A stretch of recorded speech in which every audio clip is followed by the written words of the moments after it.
And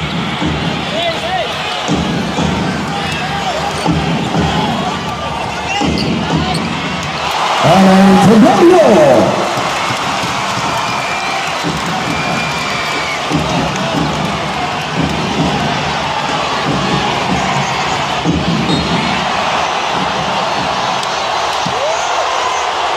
Pushing foul on number 3, Saul Mercado. That's his third foul, 2 on Barangay.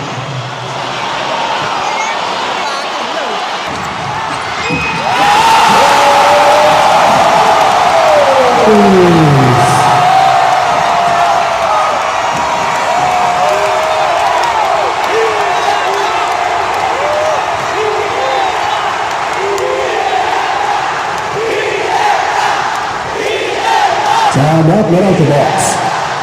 Pinoy fans, ito na po ang ating free throw contest hockey po sa ating TCL. And we have two teams covering Santander. Ang isa po ay shooter, ang isa po with assist. Contestants will given 30 seconds to shoot. And the lowest number of baskets may will take home a brand new